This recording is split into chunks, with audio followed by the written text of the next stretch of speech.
वरी पुरे म्हणाल तो वरी पांडुरंगा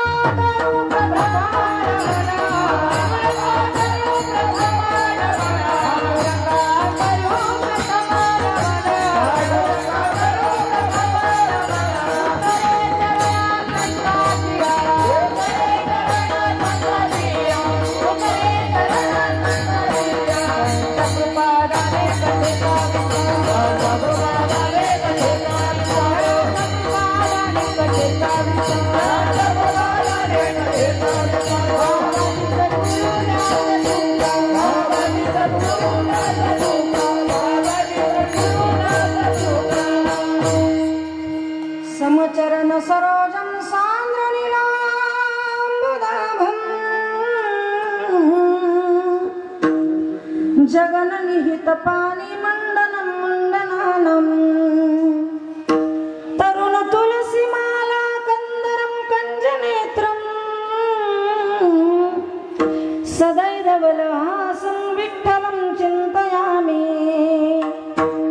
महागभीरमीरपूर पापधूत भूतलं वनत्समस्तपातकारि दारितापदाचलम् जललये महाभये प्रकुण्डशूलहरमहे त्वदीयपादपङ्कजं नमामि देवि नर्मदे गतं तदैव निर्दयं पदं विवेक्षितं यदा मृकुण्डशूलशौनकासुरारि सेवितं सदा पुनर्भवापि जन्मजं भवाप्ति दुःखवरमदे त्वदीयपादपङ्कजं नमामि देवि नमो ज्ञानेश्वरा नमो ज्ञानेश्वरा निवृत्ती उदार सोपान दैवा मुक्ताबाई नमो त्रिभुवन पावनी आद्यैत्रयी जननी देवाची संपाद्य ज्ञानंच विधाय भक्ती विलोकितो येन समाधिराज वैराग्यवन्तं सुविचारयुक्तं नमामि जोगं शिरसागुरुं जयांची केली या स्मरण होय सकळ विद्यांचे अधिकरण तेची बंधू श्री चरण श्री गुरूंचे ते नमस्कारुनिया का मस्तक हे पायावरी या वारकरी संतांच्या याल तरी यारे लागे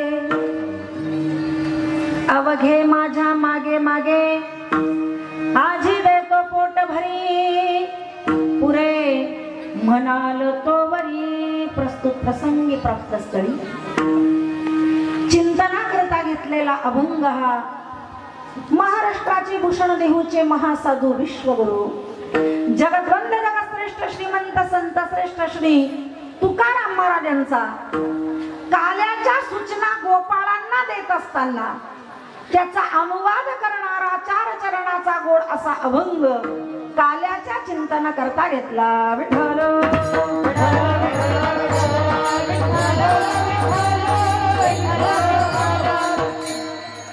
या अभंगातून जगद्गुरु तुकोबरायांनी श्लेष अलंकार साधलेला आहे. श्लेष अलंकार म्हणजे वाक्य एकच असतं पण अर्थ 2 असतात. श्लेष अलंकारामध्ये हा महत्वाचा मुद्दा असतो. वाक्य एकच असतं, आपण व्याकरणामध्ये शाळेत शिकलेलो आहे. अर्थ 2 असतात. बरेच अभंग असे आहेत, त्यातला अभंग आजचा अभंगही त्यातलाच आहे. श्लेष अलंकारात अभंगातले वाक्य दिसायला एक आहे पण अर्थ 2 आहे. कुणा कुणा करता?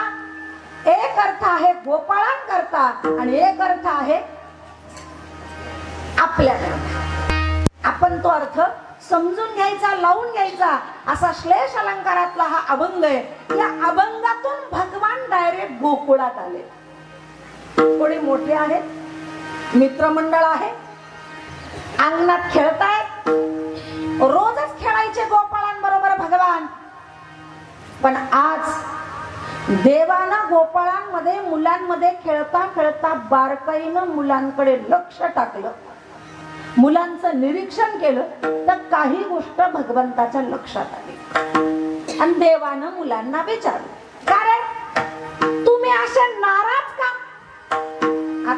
पण श्लेष अलंकारच आहे. वाक्य एक आहे, अर्थ. तुम्ही असे नाराज का?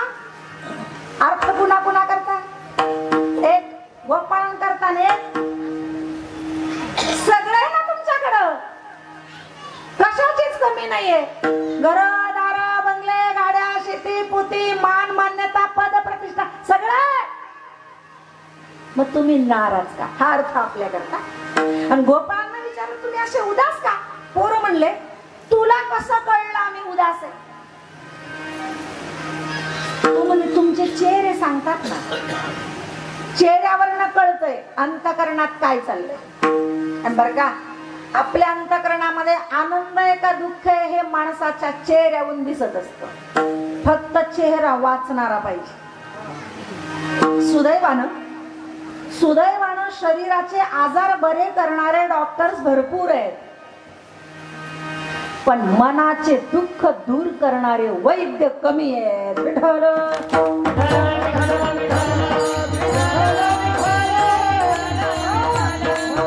तुमचा चेहरा सांगतोय ना तुम्ही उदास आहात. हो देवा, नाराज आहे, उदास.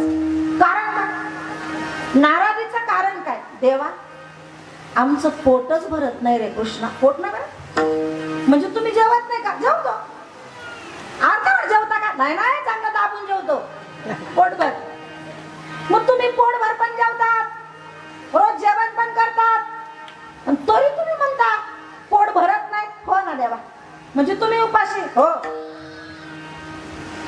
तुम्ही जेवता, पोटभर जेवता, पण तरी पोट भरत नाही. हो ना देवा, मग मला तुम्ही हे सांगा पहिलं, तुम्ही रोज जेवतात खातात, पण नेमकं तुम्ही रोज काय खातात? पोरं म्हणले तेच, ज्या गोकुळात खाताय, गोकुळातले लोक खाताय तेच खातो आम्ही पण. का? ताक ताक. भगवान म्हणले मग बरोबर बरोबर, तुमच्या उदासीचं उपाशी राहण्याचं कारण मला समज. काय खातात त्याच्यावर ते अवलंबून आहे. दुधाचे जे पदार्थ आहे ना त्याच्यामध्ये दोन प्रकार आहेत, एक सार आणि एक आसार. तर दूध, दही, लोणी, तूप हे सारामध्ये मोडतं आणि ताक हे आसारामध्ये मोडतं. तुम्ही सेवन कशाचं करताय त्याच्यावर अवलंबून. जर तुम्ही ताकाचा म्हणजे आसाराचं सेवन करत असाल तर आसार सेवनानं पोट भरणार. हा अर्थ गोपाळन करताय. आपल्याकरता अर्थ काय? आपल्याकरता पण तसंच आहे, सार आणि आसार. प्रपंच हा आसार आहे आणि परमार्थ हा सार. आम्ही उदास का? प्रपंचातले विषय आसाराचं सेवन करतोय म्हणून आम्ही दुःखी आहोत, म्हणून आम्ही आनंदी नाही, म्हणून आम्ही नाराज आहोत. हो ना मग देवा, ताक सेवन करतो, सगळं गोकुळ खाताय, आम्हाला तेच खावं लागतंय म्हणून आमचं पोट भरत नाही, आम्ही उपाशी. पण भगवान म्हणले असं करू का? तुम्हाला सार खायचंय का? सार म्हणजे लोणी, तूप खायचंय का तुम्हाला? ते म्हणे खाण्याची तो खूप इच्छा आहे, पण कसं काय खायचं? ते म्हणले मी आहे ना, मी खाऊ घालतो ना तुम्हाला. कृष्णा तू खाऊ घालशील आम्हाला? हो, मग चल म्हणले. तो म्हणे चल, म्हणे चल नाही. सार खायचं असेल, लोणी खायचं असेल, तृप्त व्हायचं असेल तर त्याच्या करता काही नियम आहे, काही अटी आहे. सांग ना काय अटी? असं नाही जमणार म्हणे. असं करा, आपण एक मंडळ स्थापन करू. बरोबर म्हणे चालेल. तुम्ही मंडळातले सगळे सदस्य आणि मी अध्यक्ष. बरोबर म्हणे जाऊ द्या, हो त्याला अध्यक्ष. ठीक आहे चालेल. मग आता तुम्हाला लोणी खायचंय, तृप्त व्हायचंय, मग मी जे सांगाल ते ऐकाल का? ऐकून म्हणजे आम्हाला काय, पोट भरलं म्हणजे बात, आम्हाला काय करायचं? मग तुम्ही असं करा, सगळेजण खाली बसा, मी अध्यक्ष आहे, मी उभा राहतो आणि तुम्हाला काही सूचना करतो. बरोबर म्हणे जाऊ द्या रे, आपल्याला पोट भरते, मग काय केलं त्याची अडचण, आपल्याला बसा खाली. सगळे मुलं खाली बसले. भगवान उभा राहिला आणि उभा राहून त्यांना सांगू लागला, मग ऐका, जर तुम्हाला पोटभर खायचं असेल, जर तुम्हाला तृप्त व्हायचं असेल, तुम्हाला सार सेवन करायचं असेल तर त्याच्याकरता काही नियम आहे, अटी आहे. त्याच्यामधला नियम क्रमांक 1, अभंगाचं पहिलं चरण.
याल तरी यारे लागे. पहिला नियम आहे, तुम्हाला पोटभर खायचंय, तृप्त व्हायचंय, लोणी सेवन करायचंय, तर पहिला नियम आहे याल तर या. तुम्हाला माझ्याकडे यायचं तर या, नसल यायचं तुम्ही अशा संसारात मेले तरी मला गरज. म्हणजे तुम्हाला येऊ वाटलं तर या, नाही आलं तर माझी काही बळजबरी. म्हणजे निर्णय कुणावर आहे? तुम्ही म्हणाल का बरं असा भगवान आग्रह का करत नाही? यावा, माळी घाला, सप्ते करा, दिंडीला जा, चिंतन करा. काय अडचण आहे त्याला असा आग्रह करायला? तो म्हणे नाही म्हणणार मी तुम्हाला. खरं तर असं आहे ना, त्याला वाटतच नाही आपण परमार्थ करावा. का बरं? महाराज ज्याला त्याला ज्याचा त्याचा धंदा जपायचा आहे ना. आपला धंदा वाढावा असं वाटतं का बसावा वाटतं? वाढा वाटतं. मग त्याला बी वाटतं ना आपला धंदा वाढला पाहिजे. त्याचा धंदा काय?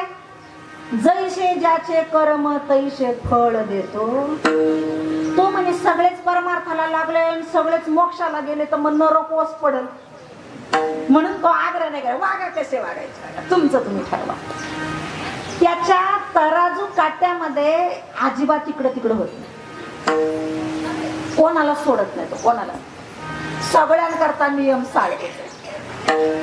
असे ना महाराज पुण्यतिथी महाराजांच्या जीवनातला एक भाग आठवला.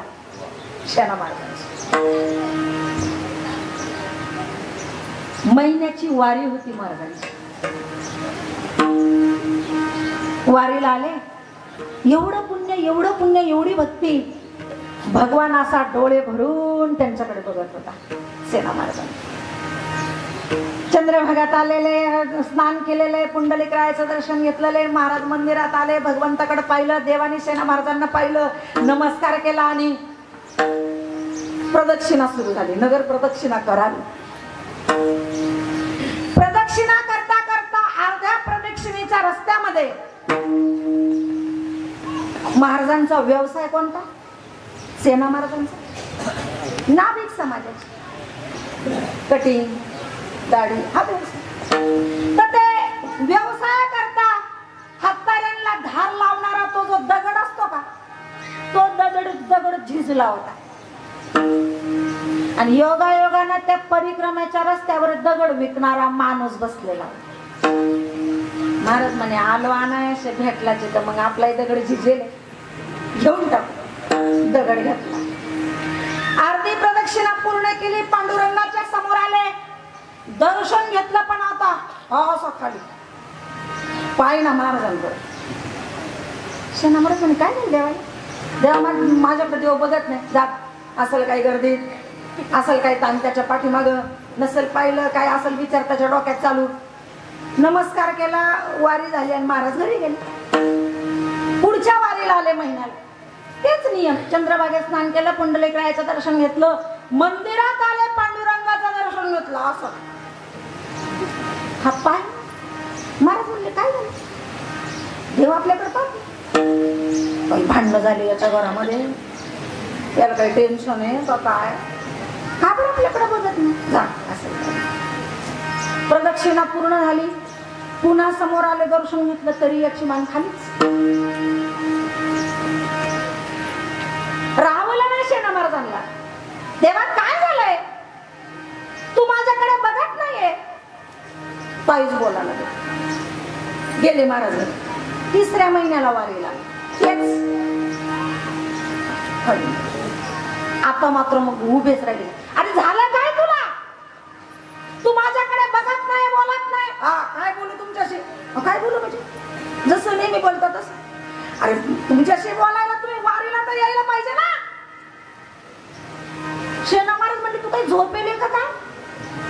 अरे मी मागच्या महिन्यात आलो, बोललो तुझ्याशी, आवाज दिला, तू माझ्याकडे पाहिलं ना. काही पण खोटं बोलतात सेना महाराज तुम्ही. तुम्ही वारीला आलेच नाही, तुमची गैरहजेरी लागलेली इथं. त्या हाजरीचं जे रजिस्टर असतं त्याच्यामध्ये गैरहजर आहे तुम्ही. मागच्या वारीला आले. अहो देवा आलो मी नाही. तुम्ही वारीला आलेच नाही. आलो होतो देवा, मी प्रदक्षिणा करतो. तुम्ही वारीला आले नाही, तुम्ही दगड घ्यायला आले. मग कळलं अरे काय चुकलंय आपलं. देवा चूक झाली माझी, क्षमा करा. पाहिलं नाही देवानी वरती. प्रदक्षिणा पूर्ण केली, घरी गेली. चौथ्या वारीला येताना म्हणले या दगडापायी घोळ झालाय ना सगळा, आता हात ठेवायचाच नाही. दगड घेतला, खिशात घातला, आले तसे चंद्रभागेत फेकून दिला. चंद्रभागेचं स्नान, पुंडलिकरायाचं दर्शन, पांडुरंगाकडे आलो तरी असं. प्रदक्षिणा करून आले, पुन्हा उभे राहिलो तरी याची मान घाल. आता काय झालंय तुला? आता तर आलोय का नाही मी वारीला? नाही नाही, तुम्ही वारीला नाही आले, दगड फेकायला आले. आता मला सांगा, सेना महाराजांच्या बाबतीमध्ये जर काटा असा आहे, आपलं काय? आपण तर वारीला गेलो, रे हातभर यादी राहती, काय काय आणायचं तिकडून. झाल्यात का नाही आपल्या वाऱ्या? आपल्या मनाला आपण प्रश्न विचारा. जर तिकडून येताना संसारातल्या वस्तू खरेदी केल्या असतील तर समजायचं आपली वारीची गैरहजेरी लागली.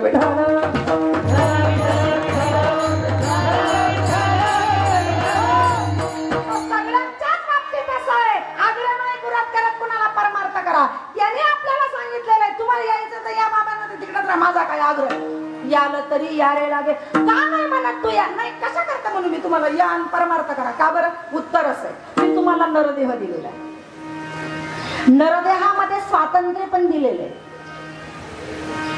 दुकान दिल्यावर दुकानात कोणता माल भरायची दुकानदाराची जबाबदारी असते, गाळ्याच्या मालकाची नसते. गाळा जरी माझा आहे पण ताब्यात तुमच्या दिलाय. माल कोणता भरायचा तुम्ही ठरवा ना, मी कशाला म्हणू हे नाही तेच भरा. तुम्ही ठरवा काय भरायचं. मग तुम्हाला माळ घालायची, दारू प्यायची, मांसाहार करायचा, पत्ते खेळायचे, कोणता माल भरायचा? जर स्वातंत्र्य तुम्हाला दिलेले तर हेच करा. असं म्हणून तुमच्या स्वातंत्र्यावर मी गदा का मारू?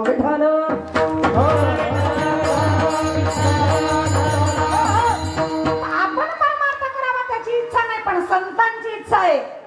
यारे यारे लहान थोर याती भलती नारीण. साधू संतांना तळमळ आपण परमार्थ करावा, देवाला नाही. म्हणून तो म्हणतो यायचं तर यालं तरी यारे लागे. तृप्त व्हायचंय ना तुम्हाला, लोणी खायचंय ना, सार सेवन करायचं, पोट भरायचंय ना, मग पहिला नियम आहे यायचं तर या आणि पटकन निर्णय घ्या, वेळ कमी आहे.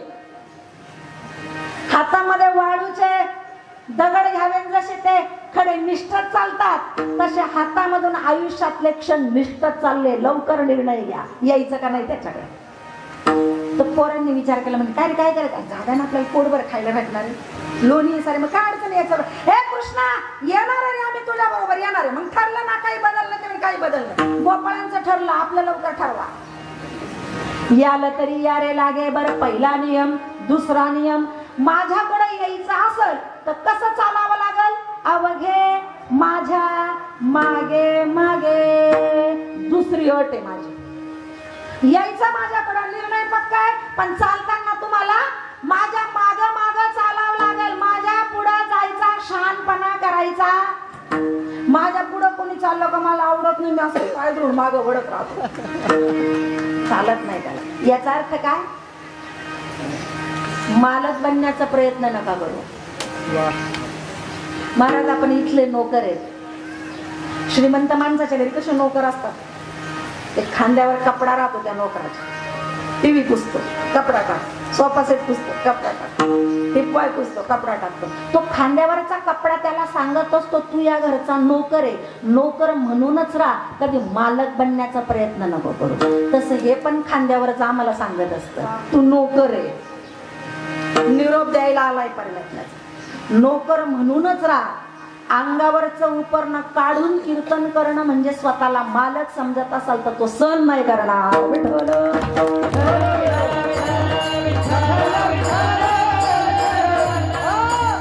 माझ्या मागे मागे यावं लागेल, अवघे माझ्या मागे मागे. पोरं म्हणे ठीक आहे चाल, आता सगळेच पोरच हा हा हा म्हणायचे, चालन म्हणायचे, पण त्या सगळ्या पोरांमध्ये ना पेंद्या जरा चाबरा होता, लय बोलका होता. आता आपली रुपाली कशी बोलते, म्हणजे चाबरी नाही म्हणायचं मला तिला, कशी बोलकी आहे का नाही चाबरी बाबा, तसं तो पेंद्या असं चुरू चुरू चुरू चुरू. तो काय कृष्ण, तू ठरवलेलं आहे आम्हाला खाऊ घालणार आहे पोटभर, तृप्त होत, पण मग तू आम्हाला पोटभर खाऊ घालणार कधी, कधी खाऊ घालणार आहे?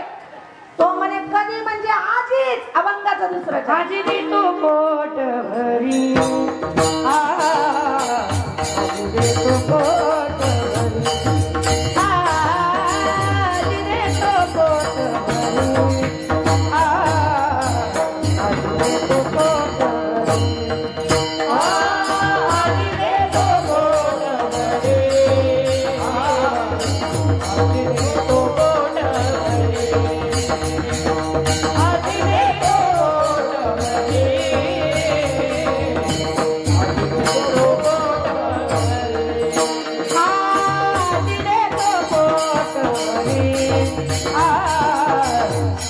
देतो पोट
तो म्हणला आजी देतो पोट भरी, आज आज खाऊ घालणार मी तुम्हाला पोटभर. आज म्हणजे कधी, आज कोणवार आहे, म्हणजे बुधवारी खाऊ घालणार आहे का तो? आज म्हणजे कधी, काल्याच्या दिवशी खाऊ घालणार आहे का तो? नाही, आज म्हणजे काल्याच्या दिवशी नाही, आज म्हणजे जो वार असेल त्या वारे नाही, आज म्हणजे या अवतारात, कृष्ण अवतारात, द्वापार युगात. का बरं? इतर अवतारामध्ये मला अधिकार नाही ना, असे बंधन आहेत मला. मलाच वाटत होतं मागच्या अवतारांमध्ये तुमच्या करता काही करावं, तर ते वाल्मिकी ऋषींनी तसं लिहिलेलं नव्हतं. राम अवतारात वाटत होतं मला तेव्हा भक्तांकरता करावं, पण माझ्या करता परवानगी नव्हती. त्यांनी जसं लिहिलं तसं मला वागावं लागलं. बोलिले वाल्मिकी तैसेची गाली, तसंच मला करावं लागलं. इच्छा होती पण मला परवानगी नव्हती. पण या अवतारात आहे ना, मला कोणाच्याच परवानगीची गरज नाहीये, म्हणून या अवतारामध्ये पोटभर खाऊ घालण्याचा मला अधिकार आहे. म्हणून आजी या अवतारात द्वापार युगात देतो पोट भरी. आता पेंद्या बोलकाच तर म्हण, थांब कृष्ण, पोटभर खाऊ घालणारे, आज खाऊ घालणारे, तृप्त होईपर्यंत खाऊ घालणारे. जर तू खाऊ घालणारे, पोट आमचं आहे, खाऊ घालणारा तू आहे, मग आमचं पोट भरलं का न भरलं तुला कसं कळत? तुझ्याकडे काही आयडिया आहे का? जसं 4 व्हीलर गाडी आणि तिचं ते ऑइल चेक करण्याकरता, ऑइलची लेवल किती आहे हे बघण्याकरता काय वापरता तुम्ही? कसं ऑइल कसं चेक करता? त्याची गाडी असते, त्याला गेज म्हणतात. ते त्या ऑइलच्या टँक मध्ये घालतात, मग त्या गेजला लेवल कळते किती ऑइल आहे, मग खराब आहे का चांगलं आहे का कमी आहे का, लेवल बदला, वाढवा, कमी करा, असं ते सांग. असं तो म्हणला पेंदा, तुझ्याकडे काय असं गेज आहे का? पोटात टाकणार आहे आमच्या. भरलं का न भरलं तुला कळणार आहे का? नाही रे, तसं नाही. मग तुला कसं कळणार आमचं पोट भरलं? भगवान म्हणला पुरे म्हणाल तोवरी. जोपर्यंत तुम्ही पुरे म्हणत नाही तोपर्यंत मला कळलं तुम्ही उपाशी, तुमचं भरलं नाही. जेव्हा तुम्ही म्हणाल बास बास बास कृष्णा, तेव्हा मला कळलं तुमचं भरलं, मग मी देणं थांबवेन. म्हणजे तुम्ही पुरे म्हणत नाही तोपर्यंत मी देणार, आणि पुरे म्हणले की मी थांबणार. माणसं सगळ्याला पुरं म्हणतात, सगळ्याला बास म्हणतात. एखाद्याला जर म्हणलं ना ओ ध्यानावारती चपाती, ओ नका ओ बास, ओ नका बास बास, पोट भरलं आता, जागा ना बास नको. एखाद्याला म्हणलं ना हो चला ना जरा संभाजीनगरला गाडीवर जाऊन, नका हो. महिनाभर सप्ते रोज इकडे तिकडे फिरून इकडे तिकडे जाऊन लय कंटाळा आला, आता ना इतकं प्रवासाने बोर झालो या पाण्या पावसाने, नका हो बास हो नका, मला पुढे नका नेऊ, आता प्रवास करण्याची इच्छा नाही राहिली बास. कपडे कपडे कपडे, रक्षाबंधनला नका बाई इतक्या साड्या, दार जर उघडलं तर बदा बहुत खाली पडतात त्या, आता खूप झाल्या, आता बास मला साडी. तरी बाया काही म्हणते म्हणजे नको येतच नाही आमच्या तोंडात, किती असलं तरी चालतं. आमचं असं एकदा जर साडी नेसली ना 6 महिने तिचा नंबर आला नाही पाहिजे त्या साडीचा. माझं बी तसंच आहे. बास नको आता बास, सगळ्याला बास म्हणतं माणूस, पण याला कधी बास म्हणतो? नको आता बँकेत जागाच नाही राहिली, पहिलं पासबुक भरलंय, दुसरं बँकेकडून घेतलंय, त्याचे पण लगत नाही का अर्ध निर्ध भरत आलेलं लई झालं, नको आता बास. जोपर्यंत तुम्ही बस म्हणत नाही, पुरे म्हणत नाही, पुरे म्हणाल तोवरी मी देत राहील. पोरं म्हणले बरं ठीक आहे कृष्णा, तू आम्हाला तृप्त करणार, खाऊ घालणार, पोट भर देणार, मग करायची का तयारी? तो म्हणला माझी तयारी, जायचं का आपण? पण मग तो म्हणला ऐका परत काही सूचना. काय सूचना आहे? तू मला लोणी खायचंय, तृप्त व्हायचं म्हणे. हो देवा, पण मग तू आम्हाला खाऊ कसं घालणार? पोरं म्हणले कोणाच्या घरचं खाऊ घालणार? तुझ्या घरचं का? तो म्हणलाय मी येडा आहे का, माझ्या घरचं लोणी खाऊ घालायचं म्हणे. मग कृष्णा तू तृप्त करणार आहे, पोटभर लोणी खाऊ घालणार आहे, पण कुठलं कोणाच्या घरचं? हा म्हणला तुमच्याच घरचं, आणि तू मला खाऊ घालणार. पोरं म्हणे मग नाही जमणार. म्हणे का बरं काय अडचण? तुमच्याकडे लोणी नाही का लागल तेवढे? मग का बरं नको म्हणता तुम्ही सगळे पोरं? अरे कृष्णा तुला आमच्या घरातली परिस्थिती माहिती का? काय आमची आई लई खतरनाक, लोण्याच्या उतरंडीची उतरंडी आमच्या घरी, पण लोण्याच्या गोळ्याकडं आम्हाला वाकड्या नजऱ्यानं बघण्याचा सुद्धा अधिकार. हा अर्थ आहे गोपाळांकरता. लोणी आमच्याकडं पण आहे, लोणी म्हणजे परमात्मा, पण त्याच्याकडं पाण्याचा अधिकार नाही. का बरं? आई खतरनाक आहे. आई म्हणजे कोण? माया. ती जाऊ देत नाही ना देवाकडे. आपल्यालाच नाही, तुकोबरायला पण आली ही अडचण. तुकोबराय म्हणतात प्रभाते वाटे तुमचा, प्रभाते वाटे तुमचा, यावे दर्शना, प्रभाते वाटे तुमचा, प्रभाते वाटे तुमचा, प्रभाते वाटे तुमचा, यावे दर्शना, प्रभाते वाटे तुमचा.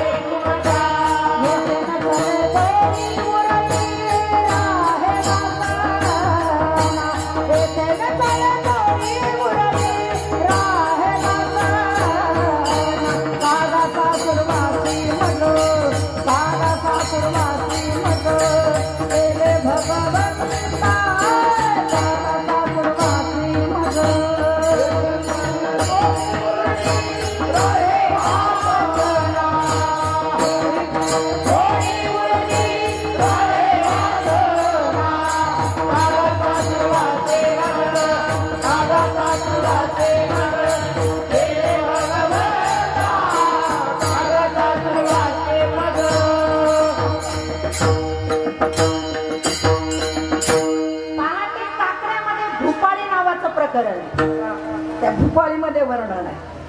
प्रभाते वाटे तुमच्या, वाटतं ना देवा आम्हाला उठल्या उठल्या बरोबर तुझ्या दर्शनाला यावं, पण काय करावं? सासूरवासी आणि आई खतरनाक आहे, माया तुझ्यापर्यंत येऊ देत नाही. सांग ना मग कृष्णा, घरामध्ये लोणी आहे पण खाण्याचा अधिकार नाही, कसं खाणार? तो म्हणला वस्तू आहे आणि ती आपल्याला उपभोगण्याचा परिपूर्ण अधिकार आहे. पण जरी ती मग उपभोगता येत नसेल ना, अधिकारानं जर मिळत नसेल, हक्कानं जर मिळत नसेल, तर अशा वस्तू हिसकावून घ्यायच्या असतात. म्हणजे कृष्णा, लोणी आहे तुमच्या घरात, खाण्याचा अधिकार आहे तुम्हाला, पण आई खाऊ देत नाही ना, मग अशा प्रसंगी ते लोणी चोरून खायचं. पोरं म्हणजे आपल्या घरात आपण चोरी करायची, हो बाबा, मग नाही जमणार. चोरी फेरी आपल्याला नाही जमणार. अरे कृष्णा, तुला माहिती का चोरी करणं पाप असतं, तू आम्हाला चोरी करायला शिकवतो. तो म्हणले पाप का पुण्य तुम्ही नका शिकू मला. तुम्हाला काय माहिती पाप कशाला म्हणतात आणि पुण्य कशाला म्हणतात? येते की तुम्हाला व्याख्या करता पाप पुण्याच्या. तुम्ही पुण्याला पाप करतात आणि पापाला पुण्य म्हणतात. कस काय? उदाहरण तुम्हाला सगळ्यांना माहिती. पुणे एक साधू आहे, रानामध्ये अरण्यामध्ये एका झाडाखाली तपश्चर्या करतोय. बिचारा त्याचं ध्यान करतो. त्या रस्त्याने तूप विकणारा चाललेला आहे. त्याने आपल्याला साधू संतांची सेवा घडत नाही, करू ना आपण. खाली बसला बिचारा, डोक्यावरचा तुपाचा डबा उतरवला, त्याच्यातून तूप काढलं, मांडी घालून महाराजांचे हातपाय दुखत असतील, जसे माझे बी रात्री पाय दुखत होते तसे. आणि मग त्यांनी ते तूप काढलं आणि महाराजांच्या पायाला चोळलं. पाप का पुण्य? त्या बाबाने साधूच्या हातापायाला तूप लावून सेवा केली. पाप केलं का पुण्य केलं? पुण्य केलं का नाही? बिचारा आपलं काम झालं, तुपाचा डबा उचलला, शहरात विकायला निघून गेला. झालं असं, त्या तुपाच्या वासाने ज्या झाडाखाली ते बसले होते त्या झाडावर मुंगळे होते. त्या तुपाच्या वासाने सगळे मुंगळे आले, महाराजांच्या अंगावर चढले, कडा कडा चावू लागले, त्याच्यातून रक्त येऊ लागले. साधू महात्मा ध्यानच आहे, देईचं विदे, त्यांना काही घेणं ते नाही, बसले तसे. थोड्या वेळाने त्या रस्त्याने काही टुक्कर पोरं आले, ऊस खात खात आले आणि त्यांच्याकडे पाहिलं. बघा बघा काय डोळे झाकून नाटक करतोय, ध्यान करतोय, नामकन तमकन पद्मासन भामतान पोरं म्हणे. मग ते ऊस खाता खाता त्या ऊसाच्या चुठ्ठ्या पोरांनी कपट म्हणून, मिनत म्हणून, आवेलना म्हणून ऊस खायचा आणि ती खाल्लेली चुठ्ठी त्या महात्म्याला मारून फेकली. त्या सगळ्या चुठ्ठ्या त्यांच्या पायाजवळ जमल्या. पाप का पुण्य? चुठ्ठ्या फेकून मारणं पाप आहे का पुण्य? पाप आहे का नाही? पापच केलं त्या पोरांनी. पण घडलं असं, त्या ऊसाच्या चुठ्ठ्यांच्या गोडव्यामुळे अंगावर चढलेले सगळे मुंगळे खाली उतरले आणि कशावर आले? ऊसाच्या चुठ्ठ्यांवर. कर्म धर्म सहयोगाने महात्मा वैकुंठवासी झाले, तूप लावणारा मेला आणि ते टुकर पोरं तेही मेले. तर जेव्हा त्यांच्याकडे दरबारात न्यायची वेळ आली तेव्हा दूतांनी सांगितलं, या तूप लावणाऱ्याला नरकाला न्या. ते ऊसाच्या चुठ्ठ्या मारून फेकणाऱ्या पोरांना स्वर्गाला न्या. तो तूप लावणारा तर रडायलाच लागला, हो असं काय करता तुम्ही, मला नरकाला? आता मला सांगा, त्यानं तूप लावून पायाची मालिश केली, पाप केला होता का? इथंच चुकतं मग आपलं. मग भगवान म्हणला, कशाला पाप म्हणायचं आणि कशाला पुण्य म्हणायचं हे कळत नाही. परमात्मा कर्म काय करतोय हे बघत नाही, त्या कर्माचा परिणाम पाहतो, त्याच्यावर पाप पुण्य ठरत असत. तुम्ही करताय काय त्याच्यावर तुमचं पाप पुण्य अवलंबून नाहीये. ते कर्म करत असताना तुमची वृत्ती काय, तुमचा भाव काय आहे, याच्यावर तुमचा पाप पुण्य अवलंबून आहे. यानं तूप लावून मालिश केली, कर्म दिसलं, पण त्याचा परिणाम असा झाला, त्या महात्म्याला चांगलं वाटण्याच्या ऐवजी वेदना झाल्या. म्हणजे केलेल्या कर्माचा परिणाम काय, त्या परिणामावर तुमचा पाप पुण्य अवलंबून आहे. तुम्ही नका शिकू मला पाप कशाला पुण्य कशाला. तुम्हाला काय करायचं रे? मी ठरवणार, शेरा देणारा मी आहे. कशाला पाप आणि कशाला पुण्य, तुम्ही फक्त माझ्या बरोबर चला. बसले पोरं बरोबर ठीक. जायचं म्हणले, पण कधी जायचं, कुठं जायचं, कसं जायचं? तो म्हणे, ऐका, लोणी चोरून खायचे ते पण आपल्याच घरात. तर तो पोरांना सांगत होता, त्याच्याकरता पण काही सूचना आहे. पोरं म्हणून म्हणजे, अरे चोरी करण्याचे सुद्धा काही नियम आहे. पोरं म्हणे, आम्हाला नाही माहिती बाबा, आम्ही कधी चोरी केलीच नाही. एक जण हळूच म्हणला, याचा अख्खा जन्म चोरी करण्यातच चाललाय, तर याला माहित नाही राहणार, कोणाला माहित राहील. ते कुणीतरी ऐकलं, हे म्हणे असं म्हणतो का कृष्णाला? तो म्हणे मी नाही म्हणत, तू कोबराच म्हणतात. असं काय म्हणतात? गोकुळात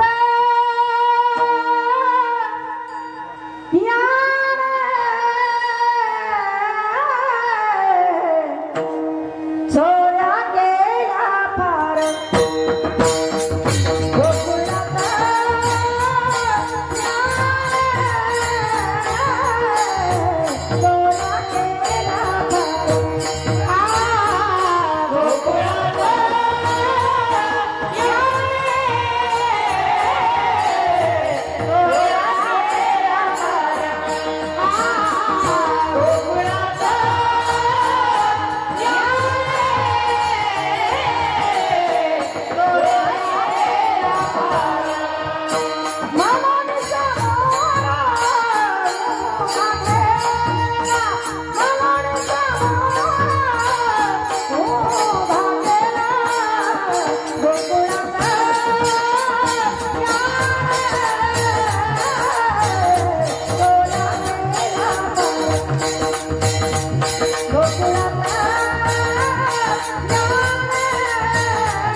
आपल्याला काय करायचं तुझं म्हणे ऐका, चोरी करून आपल्याला लोणी खायचंय तर चोरी करण्याचे पण नियम आहे. पोरं म्हणे सांग ना तुला जर माहित असेल तर. तो म्हणे चोरी करण्याचे नियम, त्या चोरी करण्याच्या नियमांमधला नियम क्रमांक 1 अभंगाचं 3रं चरण. हळूहळू चला, हळूहळू चला, हळूहळू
हळूहळू चला.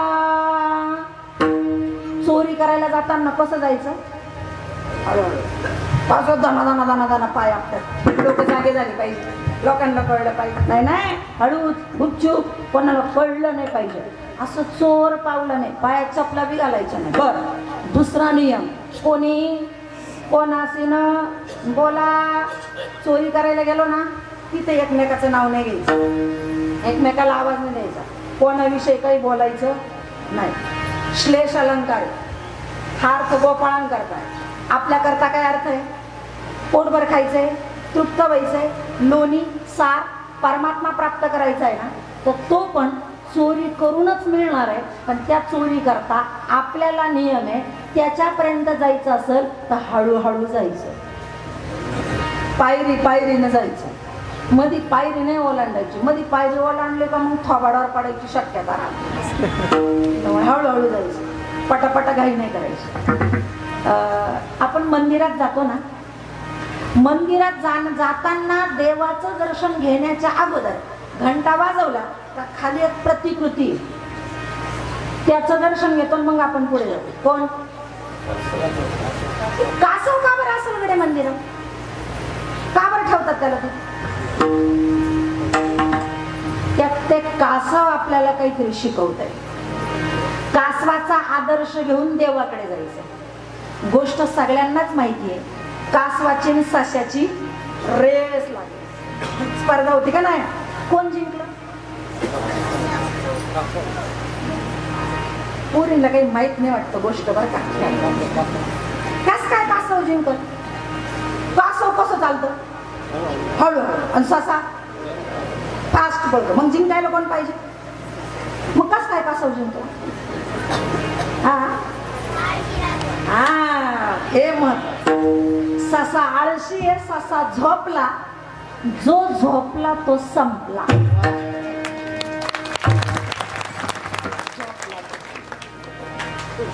ते सशाला काय वाटलं माहिती? असं बरेच सशांना असं वाटतो. हे काय? पण कासव कसे राहता माहिती का? ते कासव म्हणे हो आपल्याला काही रेस नाही, स्पर्धा नाही, काय नाही, मला काही जिंकायचंच नाहीये. माझं फक्त एकच तत्व आहे, कोणी किती पुढे जा, मी माझ्या गतीनच चालणार आहे. आणि कासवांनी असंच ठरवावं, किती ससे येऊन पुढे जाऊया. सशांच्या नादी लागायचं, आपण आपल्याच गतीनं चालत राहायचं. कासव कुणा करताच आपली चाल बदलत, नो कॉम्प्रोमाइज. कासव तर ते सशाला वाटलं येईपर्यंत आपली एक झोप होईल. झोपलं ते कासव आलं. कासव होतं प्रमाणे वाटलं त्याला याला उठवावं का? बहुते म्हणते लायकीचं नाही उठवण्याचं, आशांना उठवायचं नाही, मरून द्यायचं. उठायला पण येईल असेल माझ्या प्रारब्धात तसं होईल. आणि आलं ना ते कासव, हळू हळू हळू हळू हळूहळू आला. लेट निघाला पण तिथं जाऊन त्याच्या गतीनं गेला. आपल्या आपल्या गतीनं चाललं की एक दिवस आपण मुक्कामाच्या ठिकाणावर पोहोचल्याशिवाय राहणार. पण जायचं कसं? हळू. स्पर्धा लावायची नाही. आपल्या करता अर्थ आहे बरं का काल्याच्या कीर्तनातला. बरं, दुसरं कारण कासव का असतं तिथं? तुम्ही कासवाकडे बघा. कासवाने आपले सगळे इंद्रिय शरीराच्या आत घेतलेले, आपल्या सगळ्या इंद्रियांवर विजय मिळवलेला. ते कासव सांगत असतं त्याच्यापर्यंत जायचं असेल, एक माझ्यासारखी गती ठेवा, आणि दोन माझ्यासारखं इंद्रियांवर विकारांवर विजय मिळवा, तेव्हा त्याच्यापर्यंत पोहोचता येईल. म्हणून हळूहळू चला विठ्ठल.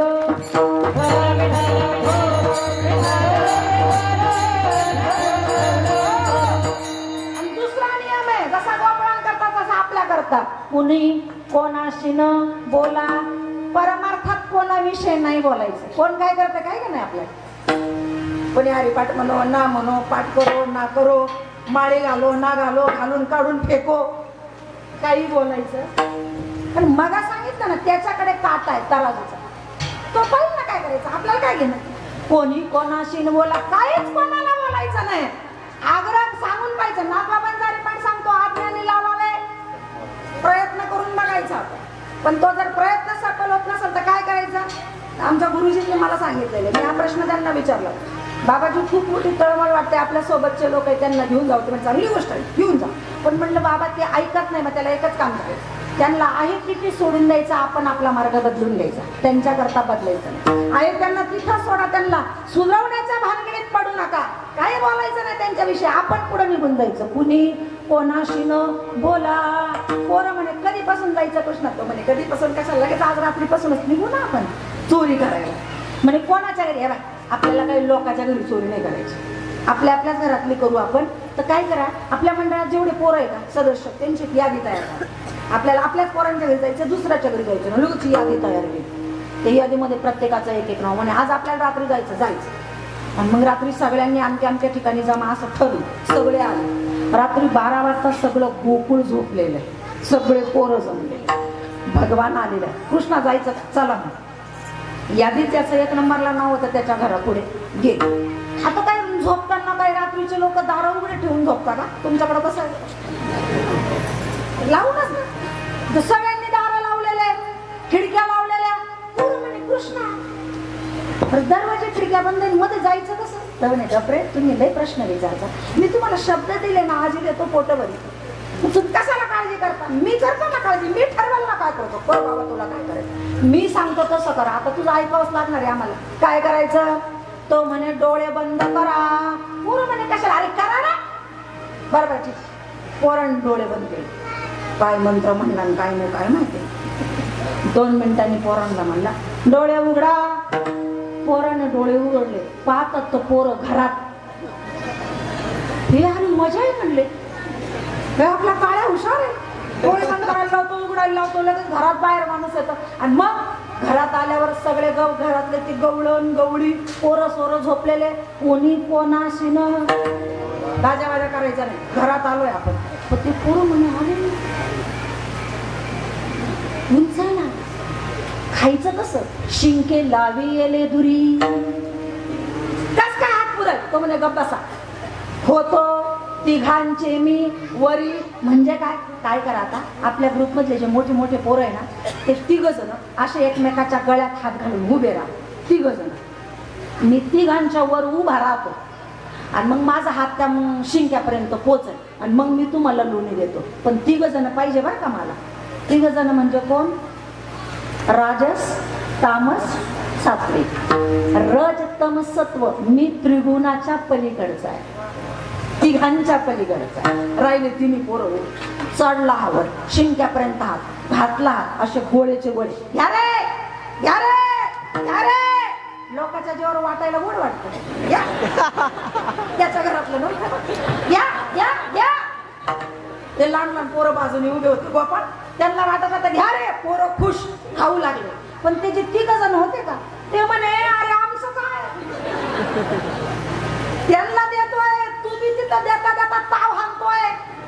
अरे आमचा जीवाकडे काय? पांच्या पोट्या पाण्याकडे. तो म्हणे बा तुम्ही जर असे हात बाजूला केले, लोणी जर खाऊ लागले, तो तुमच्यावर सगळं अवलंबून आहे ना त्रिगुणांवर. तुम्हाला कसं खातात? मग आम्ही काय करू? मग तुम्ही एक काम करा. वाहती त्या धारा घ्या रे दोहीच्या कोपरा. म्हणजे काय?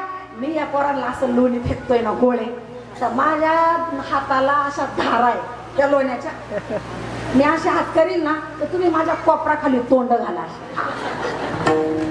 आणि त्या धारा तुम्ही प्या. पोरं म्हणे ठीक आहे बाबा, गोळ्यावर नाही धारेवर घेऊ भागून. पण तुझ्या बरोबर खायला भेटतंय. पोरांना तो खाऊ घातला आणि मग पोरं म्हणे ए कृष्णा बास बास का? नक्की का? पोट भरला का? भरलं. पुढे जागा नाही ना. एवढं पण रिका म्हणा राहिलं. पुरे म्हणाल तो वरी. मी सांगितलेलं पुरे म्हणत नाही तोपर्यंत मी खाऊ. भरलं का? आता भरलं. जायचं का मग घरी? जायचं पण कसं जायचं? बसा. तुम्हाला काय करायचं? मी आहे. ह्या रूपाने आला वाटतं. सरकून सरकून घ्या. आता तशी सरकायला बी जागा. डोळे उघडे घरात होते. डोळे बंद केले बाहेर. डोळे उघडते रस्त्यावर होते. डोळे बंद केले घरात. पोरं म्हणून चांगले रे.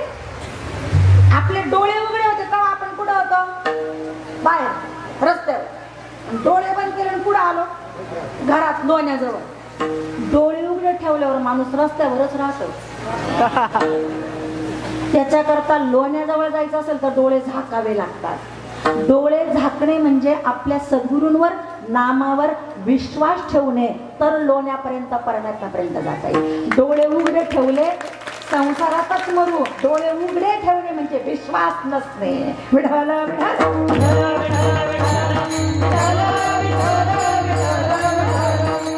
मग काय पोरांची मजा. हाक नाही बॉम्ब नाही. पोट भरभर खायला भेटलं तर कशाला पोरा ओरडते? रोज हेच रोज हेच. 8 दिवस झाले गावात हेच चालू झालं लोणी. तर एक दिवस 2-3 गवळणी जमल्या. सहज एक जणी म्हणली बाई सांगावं का नाही सांगावं तुम्हाला? काय? अहो रात्री माझ्या घरामध्ये लोणी चोरीला गेलो. बाई माझ्या तोंडातली गोष्ट बोलल्या हो तुम्ही. माझं बी काल गेलं. अहो तिसरी म्हणली परवा माझं बी गेलो. मग 7-8 जणी जमा झाल्या. लोक हसतील म्हणून आम्ही सांगत नव्हतो. पण का 7-8 दिवसापासून गावात लोणी चोरीला जात आहे. दुसरं काहीच नाही जात चोरीला बरं का. गाई नाही, वासरं नाही, सोनं नाणं नाही, कपडे नाही, दारात असलेल्या चपला बी नाही. काहीच चोरीला जात नाही. चोरीला जात काय? फक्त लोणी. आता मला सांगा लोणी म्हणजे गवळ्यांचं लोणीचं धन आहे. आता आपल्या घरामध्ये पैसे अडके सोनं नाणं कुठं राहतं? नाही म्हणजे एवढा डिटेल्स पत्ता नका सांगू. हॉलमध्ये तर नाही राहत, बेडमध्ये कपाट आहे त्याच्यात तिजोरी तिकडं राहतं का नाही? म्हणजे आपण आपलं धन दौलत पैसा अडका जसा कुठेतरी आतमध्ये ठेवतो. बरं कुठे ठेवलेलं आहे हे बाहेरच्या लोकांना माहिती का घरातल्या? घरातल्या लोकांना माहित असतं का नाही? तसं गवळी यांचं धन म्हणजे लोणी आहे. ते असं बाहेर हॉलमध्ये नाही ना, स्वयंपाक घराच्या पाठीमागे एक मोठा रूम असतो, त्या रूम मध्ये उतरंडी ठेवलेला आहे लोण्याच्या. आणि बरं लोणी कुठे आहे हे बाहेरच्या लोकांना माहित नाही. कोणाला माहिती? घरातल्याच लोकांना माहिती. चोरी काय गेलंय? लोणी. मग आरोप कोणावर घ्यायचा? लोकांवर का घरच्यावर? गवळणी चिंतेत पडले, आरोप कोणावर घ्यायचा? आता काय करायचं? त्या म्हणे बा असं करून बी नाही चालणार, आपल्याला कानामागं टाकून चालणार नाही. आपल्या आपल्या नवऱ्यांच्या माणसांच्या कानावर घालू. तर त्या बाया म्हणायला लागल्या अहो घरातलं लोणी. ते माणसाने एक तर आधीच लय कामाचा व्यापारातून घरातल्या छोट्या मोठ्या गोष्टी आम्हाला सांग, तुमचं तुम्ही पा. जेव्हा माणसं नाही म्हणले का मग बाया पुढे येत राहत्या. मग त्या बाया म्हणे माणसं लक्ष देत नाही ना, मग आता आपण म्हणे एक ग्रुप स्थापन करू. मग महिलांनी एक मंडळ स्थापन केलं. फारता फारताना तुम्ही बचत गट नाव देऊ शकता. बचत गट तयार झाला बायांचा. सगळ्या महिला एकत्रित आल्या, चांगल्या 5-50. त्याच्यामध्ये थोडीशी वयानं प्रौढ असणारी अधिकारी गवळण होती, तिचं नाव आहे प्रभावती. ती म्हणे आपला ग्रुप तयार झाला, आपल्या ग्रुपची अध्यक्ष मी. बाया म्हणे तिला लय अध्यक्ष व्हायची आवश्यक, जाऊ दे मरून. मग झाली प्रभावती अध्यक्ष. बरं ती म्हणे अध्यक्ष बाई पण काम काय? ती म्हणे चोराचा तपास करायचा. पण मी एकटी नाही, तुम्ही पण मला मदत करा. चालेल. मग चोर तपासणं सुरू झालं. नेमकं लोणी चोरतय कोण? गावातले का बाहेरचे चोर? आजपर्यंत कधी झालेलं ना, चौकशी करायला पाहिजे. आज लोणी गेला, उद्या मोठे नुकसान होईल, म्हणून आपण तपास केला पाहिजे. माणसं काही लक्ष देत नाही, मग आपले आपण करू म्हणले चौकशी. मग प्रभावतीला चोर तपासायचं काय असतं? ज्याला चोर पकडायचा असतो त्याला नजर पोलिसासारखी ठेवावी लागते. हातून हातूनच हातूनच तो नसो अशी सारखी नजर ठेवली की त्याच विचारामध्ये चोराच्या शोधात. एक दिवस आपली पार्टी कामावर स्वयंपाक करायला बसलेली आहे आणि योगा असा तिचा पोरगा पेंद्या याच्या मंडळाचा सदस्य. पार्टी स्वयंपाक करते. स्वयंपाक करताना तिच्या डोक्यामध्ये चोराचेच विचार चालू. भाकरी बनवत होती तेवढ्या पेंद्या उठला, डोळे चोळत चोळत चोळत निघाला. प्रभावतीने पाहिलं, पेंद्या काय काय कुठे चालला? आई मी चाललो देवाकडे, कृष्णाकडे. अरे काय पद्धती केली? झोपेतून उठला, स्नान केलं नाही, देवपूजा केली नाही, जेवण केलं नाही आणि उठला सुटला चालला. मी काय तुला नको जाऊ म्हणते का? अरे आंघोळ कर, देवपूजा कर, जेवण कर, मग जा ना कृष्णाकडे. मी नाही म्हणते का? जेवण म्हणल्यावर त्याला ध्यान आलं, आई जेवायला काय बनवलं का? ती म्हणे काय बनवलं? म्हणजे रोज असतं तेच. म्हणजे काय? ताकण भाकर. तो म्हणला ताक हे फुडूक पाणी. फुडूक पाणी म्हणलं. ती म्हणली हा तर नाही, पण आता पोटचं पोरग आहे, कसा संशय घेणार त्याच्यात? मग तिच्या लक्षात आलं ताकाला फुडूक पाणी म्हणताय आपलं पोरग. कालपर्यंत हा बी ताकच खात होता आणि आज फुडूक पाणी म्हणतो. तिच्या लक्षात आलं पेंड्या 8 दिवसापासून घरात जेवत नाहीये. मग ते काय इकडे काय 8 दिवस झाले तू घरामध्ये जेवत नाही, ताकाला फुडूक पाणी म्हणतो. तुझा बाप मी अख्खं गुकुळ ताक खातोय आणि आज फुडूक पाणी म्हणतो त्या ताकाला का बरं? तर म्हणलं आई फुडूक पाणी. मग फुडूक पाणी म्हणजे मग तू ताक नाही खात का? खातो 8 दिवसापासून घरी जेवायला नाही खातो. आई आम्ही काय ताक पीठ नाही खात. मग काय खातो आम्ही? हो म्हणजे काय सांग ना काय खातो? तो म्हणे आई आम्ही लोणी खातो. लोणी अगो आणि कोणाच्या घरचं? आपल्याच. आणि कोण खाऊ घालतो? आमचा देव. तो मंदिरातला मारुती तो नाही काय? तो नाही मारुती नाही. मग आमचा चालता बोलता देव कृष्ण. तेव्हा तिला कळलं पोरं चांगले पण ते नंदाचं कार्ट आगूच रे, त्याने पोरं बिघडवली. ती म्हणे थांब आता याला गोडी गोडीत विचारून घेऊ दे. आणि मग ती त्याला विचारायला लागली कसं तुम्ही जाता आणि कसं लोणी खाता. आणि काय झालं पेंड्या थोडं सांगता सांगताना फुशारकी करायला याला. कधी कधी फुशारकीले गळ्यात येते बरं का. ते सांगायला गेलं आणि सांगता सांगता त्याच्यात आला आपल्या चेअरमननी काय सांगितलं आपल्याला? कोणी कोणाशी न बोला. आपण काय करतोय कोणाला काही सांगायचं आणि आपण तर आईला सगळं सांगायला लागलो बापू. सांग ना पेंद्या ते लोणी तुम्ही कसं खाता. तो म्हणे आई नाही नाही नाही सांगू शकत मी. का बरं. परवानगी नाही आम्हाला सांगायचं म्हणे. म्हणजे आमच्या देवाने आम्हाला असं सांगितलेलं आहे कोणाला काही सांगायचं नाही. आपण काय करा. अरे कोणाला म्हणजे मी काही म्हणते का अख्ख्या गावाला सांग. मला सांग. मला सांगायला काय अडचण. मी आई आहे ना तुझी. तो म्हणला अगं तू आई असली तरी शेवटी बाई आहे ना. दुपार नाही म्हणा अख्ख्या गावात पसरायला. तुला म्हणून सांगते तुला म्हणून सांगते ना अख्ख्या गावाला सांगते. हा कस काय सांगू मी तुला. नाही सांगणार. नाही सांगणार म्हणल्यानंतर मग चिडली प्रभावती. अशी दंडम होती ती कुणासारखी. म्हणले का मी नाव सुद्धा घेतलेलं नाही का बघितलेलं सुद्धा नाही कुठे. तुम्हीच हसले काय.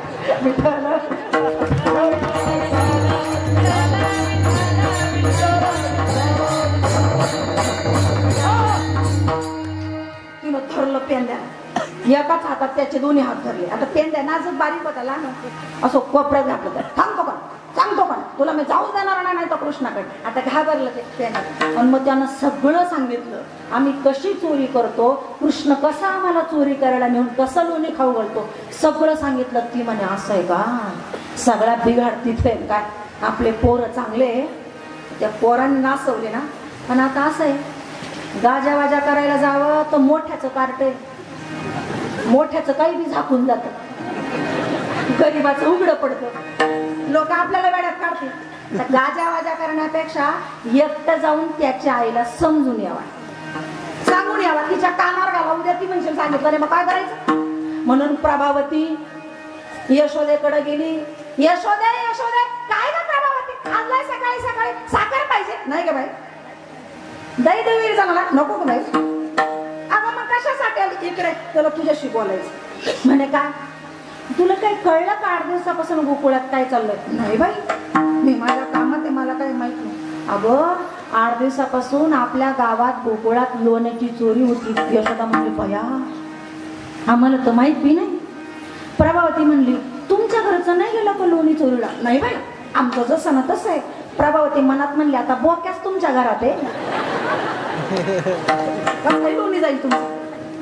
ते नाही बाई आमचं तसं तसं म्हणलं आमच्या घरात नाही गेलो. बाई 8 दिवसापासून अख्ख्या गावात लोणी चोरीला जाते. अगं प्रभावती मग काही तपास केला का नाही. केला ना केला.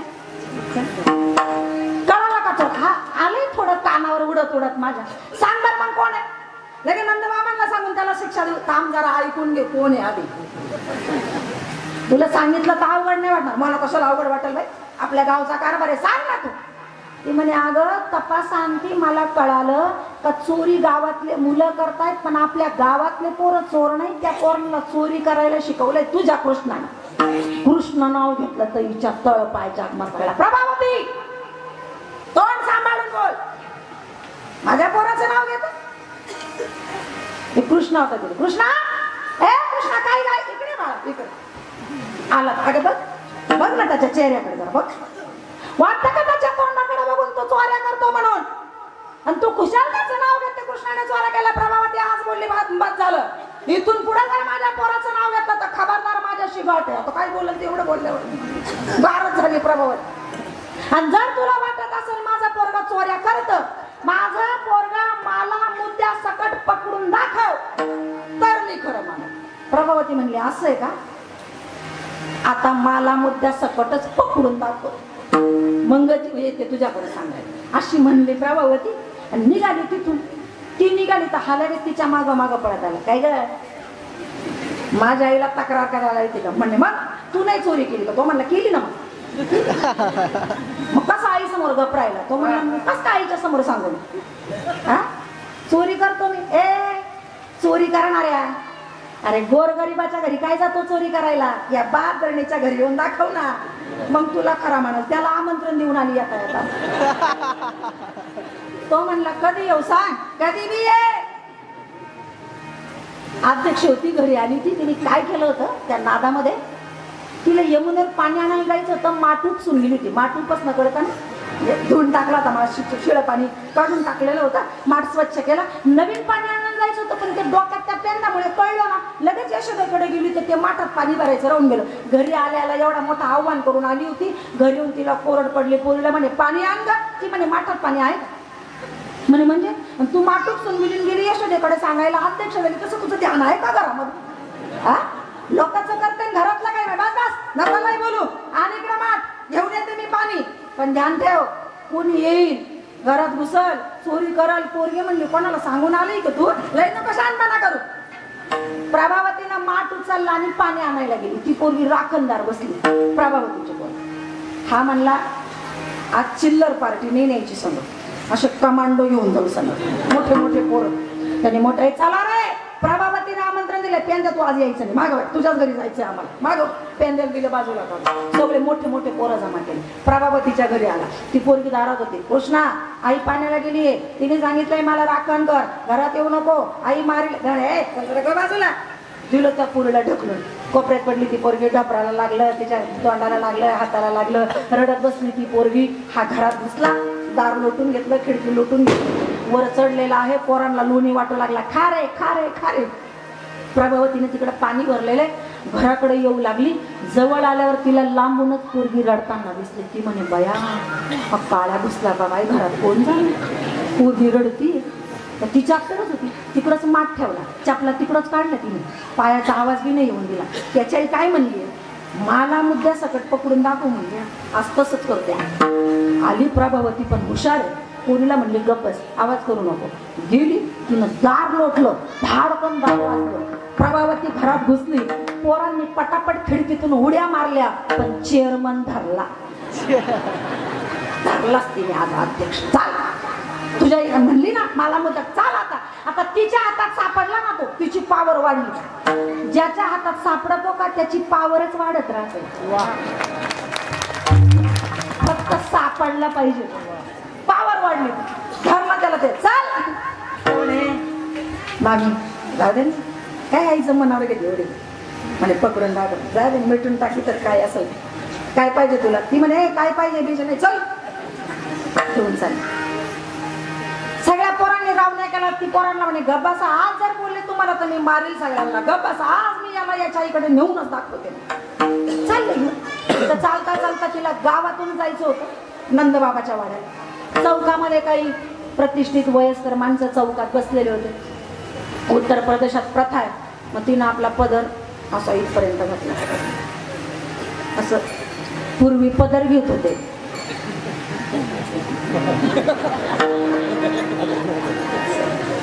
पदर घातला तुम्ही, चाल त्याला हाताला घातला. आता काळ बदलला, पदर असा नाही,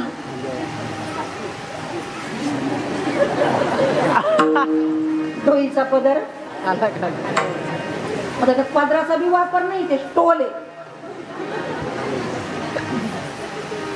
पदर असावा. पदर का असावा? डोक्यात टोपी का असावी? कुठलं पण सात्विक काम करताना, भक्ती करताना, परमार्थिक कार्य करत असताना, रात्री मी सांगितलं ना ब्रह्मरंध्र, इथं एक भक्तीचं वलय तयार होतं. आपल्या आजूबाजूला खूप वाईट शक्ती असतात. आपलं तयार झालेलं पुण्याचं वलय ते नष्ट करण्याचा प्रयत्न करत असतात. ते होऊ नये म्हणून आपलं भक्तीचं वलय झाकून ठेवा. ते तसंच शाबूत असतं. म्हणून परमार्थ करताना डोक्यावर पदर असावा, डोक्यात टोपी असावी, आपलं पुण्य सुरक्षित राहतं. तुम्ही तो असा इथपर्यंत पदर घेतलेला आहे. चालली त्याला चाल चाल चाल. पोरं त्याच्या मागं मागं जशी काही दिंडी निघाली चालली. आणि मग बराच वेळ झाला. तो म्हणे मामी, अगं मगापासून तू एकाच हाताला धरलेले माझं, मग मी तुला घेऊन जाणार. अगं हो ने, माझ्या लक्षात आलं तर तू माझं ऐकणार नाहीये, मला सोडणार नाहीये, तू घेऊनच जाणार आहे माझ्या आईकडं. अगं पण बराच वेळ झाला तू एकाच हाताला धरलेले, माझ्या हाताला कळ लागली ना गो मामी, तुझे बोट पार रुतले माझ्या हाताला. असं गयावया करून म्हणल्यावर तिला दया आली. ती म्हणली बरोबर, दुसरा हात दे. याने दुसरा नाही, दुसऱ्याचा दिला.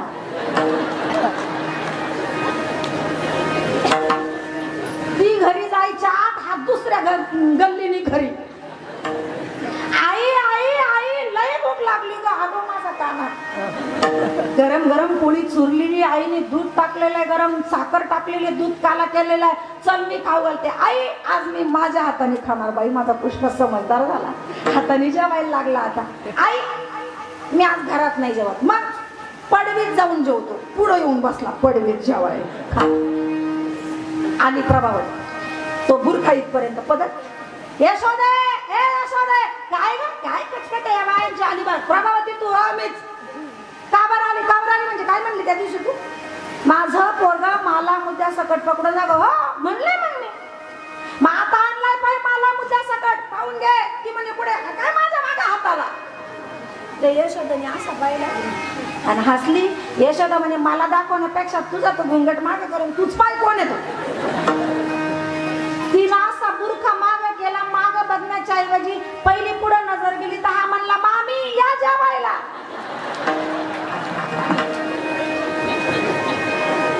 ती म्हणली बाया हा जर जेवत होता हाताला कोणी.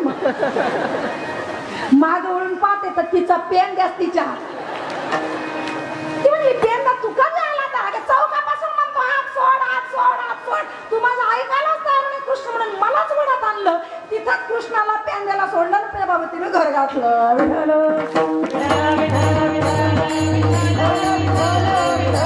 तुम्ही ठरवा. गळ्यात माळी नसणारे. इथून माग जे खात होते ते आता खायचं.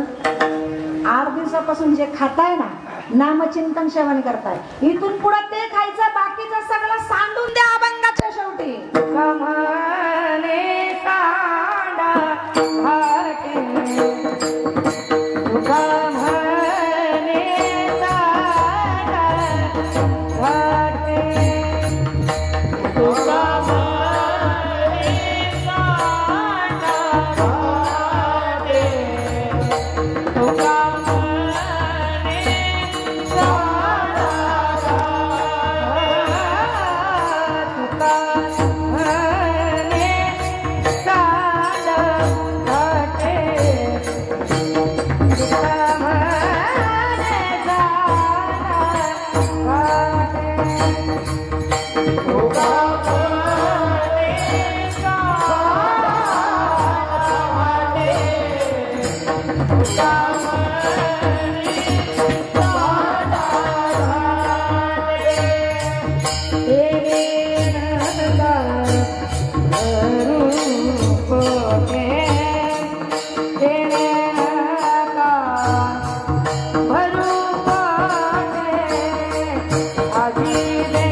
तरी यारे लागे अवघे माझ्या मागे मागे आजी देतो पोट भरी पुरे म्हणाल तो वरी.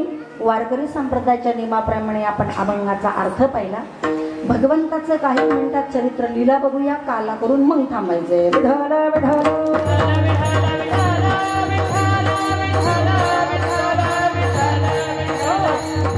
भगवंतानं चरित्र 2-3 ठिकाणी केलेले आहे. एक वृंदावनात, एक मथुरेत आणि एक गोकुळात. पण काल्याच्या कीर्तनामध्ये मथुरेतलं चरित्र सांगितलं जात नाही, द्वारकेतलं चरित्र उच्चारण केलं जात नाही, वृंदावनातलं चरित्र उच्चारण करत नाही. तर काल्याच्या कीर्तनामध्ये चरित्र ते उच्चारावे केले देवे गोकुळी, केले देवे गोकुळी, केले देवे गोकुळी. चरित्र ते उच्चारावे केले देवे गोकुळी, केले देवे गोकुळी,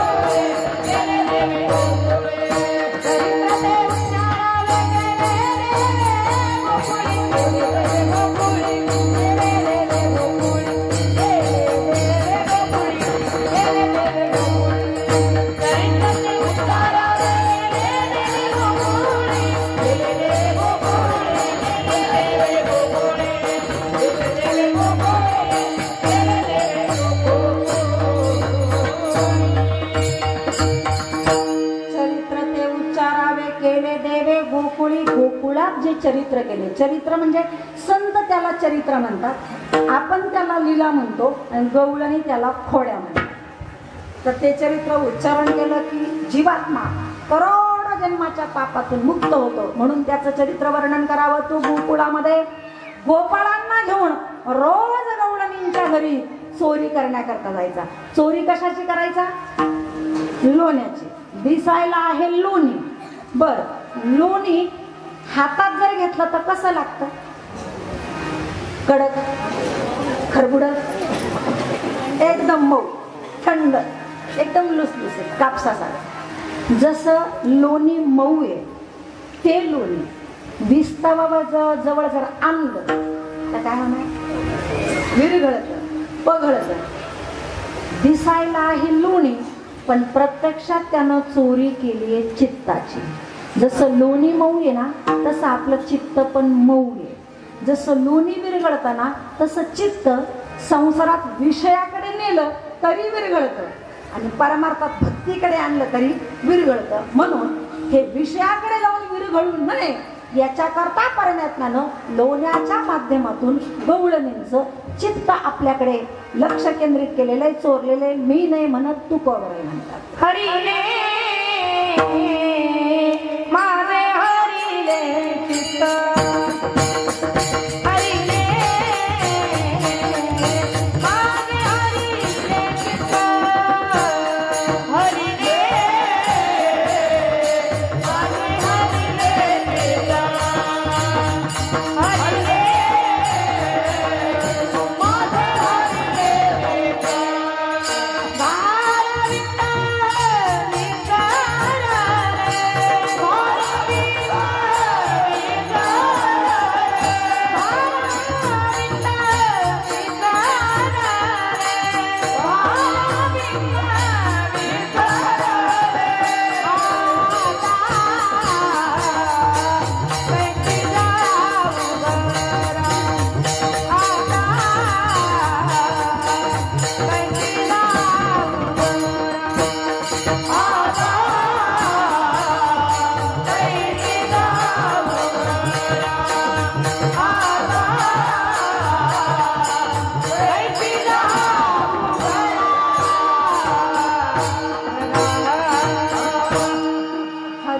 चित्त हरिले चित्त लोण्याच्या निमित्तानं तो चोरायला येत होता ते गवळणींचं चित्त. तू कोवराय म्हणतात चित्त चोरी नंदाच्या नंदने तुका म्हणे गरुड ध्वज तुका म्हणे गरुड ध्वज सावळे रूप सावळे रूप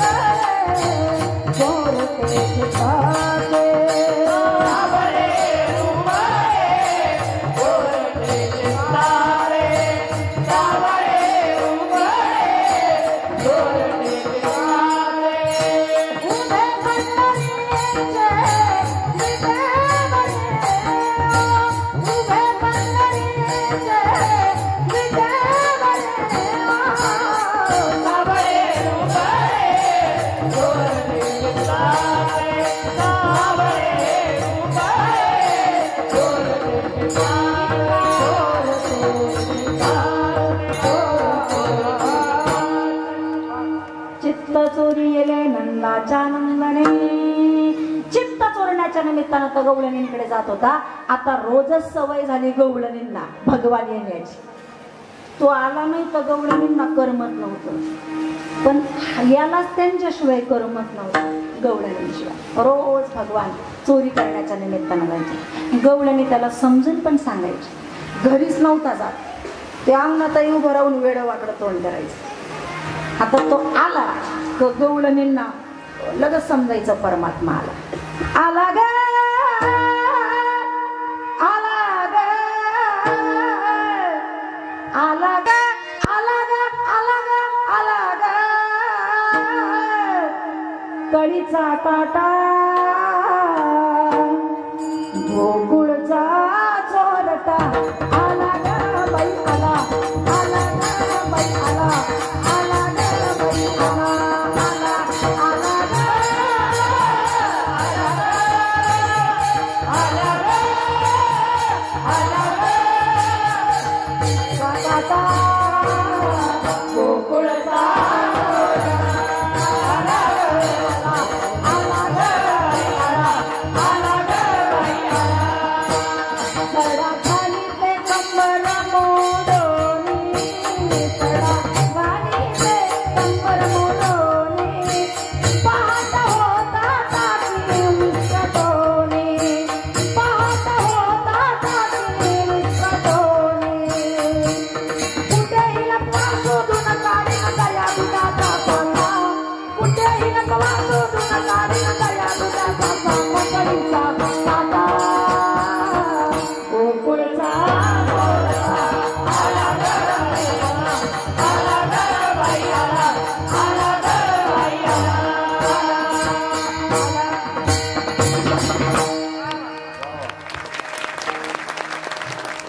गाई वासर देई सोडून स्वतःच बरं का त्यांचे गाई वासर सोडून द्यायचा गवळणींचे आणि पुन्हा तोच घाई घाई येतो सांगून गाई पळवितो एका वाटे सांगे दुसऱ्या वाटा गाई पळवितो एका वाटे सांगे दुसऱ्या वाटा कळीचा काटा गोकुळीचा चोरटा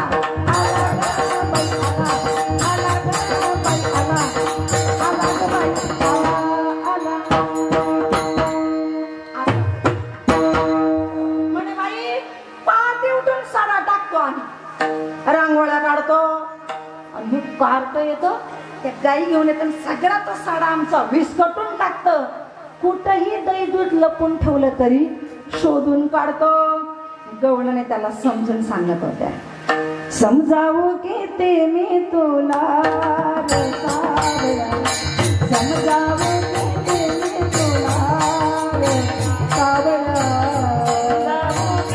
मी तुला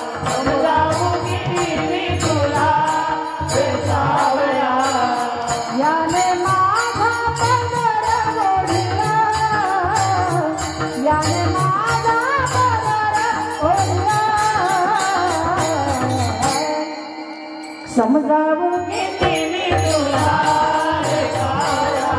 समजावू की ते मी तुला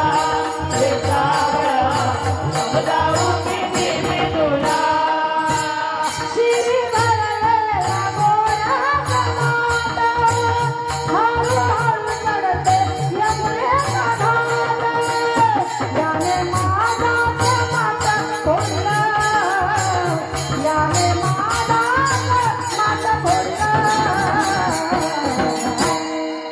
हो नको ना रे कृष्ण काय करावं काका पुढे चाललं मी तरी काय खूप समजून सांगायचे आता काही गवळणी म्हणे असं करा नाही एकटी ना या काळाला समजवण्यात काही मजा नाही आता हा समजून सांगण्याचं पलीकडे गेला मग आणि जाऊ त्याच्या घरी सांगायला म्हणे पण मग असं आहे प्रभावती म्हणे मी माग एकदा गेले होते सांगायला तर तिनं गार करून मला घरी पाठवलं तर मग आता मी एकटीने जाणार बाई म्हणले 2-4 जणी चला कोणीतरी 7-8-10 जणी चला त्या म्हणे 7-8 जणी काय 5-50 जणी जाऊ ना आपण जाऊ म्हणले तिला सांगायला मग सगळ्या गवळणी यशोदेकडे त्याचे गाराने घेऊन आले यशोदे तुला येईल राग यशोदे तुला येईल राग यशोदे तुला येईल राग यशोदे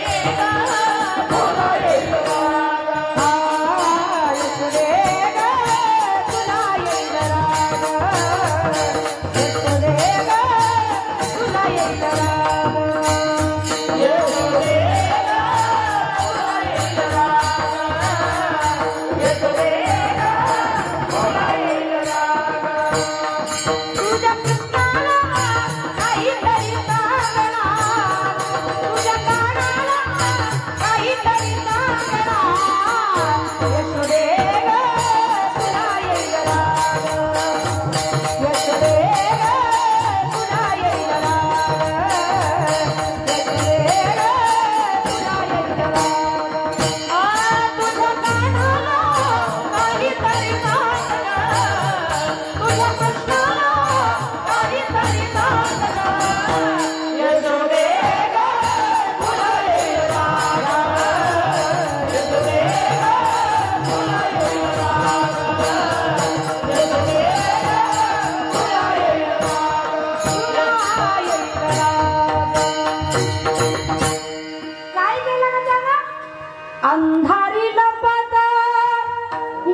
एवढ्या जणी आल्या म्हणल्यावर मग तिलाही थोडस ऐकूनच घ्यावं लागलं. ती म्हणे बरं बाई समजून सांगते. मग ती म्हणे बाय बरा लई तक्रारी आल्या बरं का, तुला लई प्रेमात समजून सांगून पाहिला. आता कृष्णा तुला मी ताकीद करीते, घरी कुणाच्या जाऊ नको. सगळ्या जणी आल्या होत्या इथे सांगायला. गवळा घरी बोबाट उठला मागतयाचे बोलू नको. रागीत तुझा पिता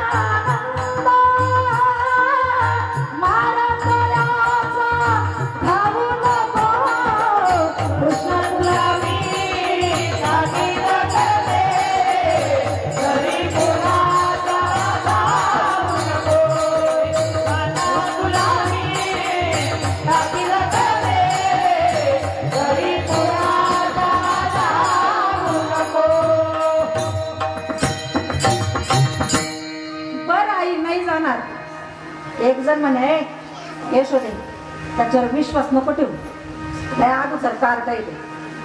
काय करावं का बाई मग चतुर्थीचे उपवास धर असं. हा कधी म्हणजे आता नाही तर गेली मंगळी धरले तिने उपवास. म्हणजे काय केलं असेल 2 वर्ष 12 वर्ष काय मग त्याचे पारणे तिला ते फेडायचे होते. वर्षभर केलं तिनं ते व्रत. तोवर तर यानं खोड्या नाही केल्या. मी नाही म्हणत बरं तू कवराय म्हणतो. 1 मास देवे खोडी नाही केली, प्रचिती ती आली यशोदेशी 1 महिना खोड्या बंद. बाई म्हणे गणपती पावला ग मला, माझ्या कृष्णाने खोड्या नाही केल्या. मग पावला तर मग त्याचा नवस नको का फेडायला. दुसऱ्या चतुर्थीला परत भर मोदक, हार फुलं, आरतीचं ताट, हळदी कुंकू सगळं घेऊन गेली. तर बाया म्हणे अगं ज्याच्या करता नवस केला त्याला बी नाही ना पाया पडायला. आली थोडी बुद्धी, त्याला बी बोटाला धरलं चल बाप्पाच्या पाया पडायला जायचं. म्हणजे देवालाच म्हणते देवाच्या पाया पडायला जायचे. आणि घेऊन गेली त्याला बरं का.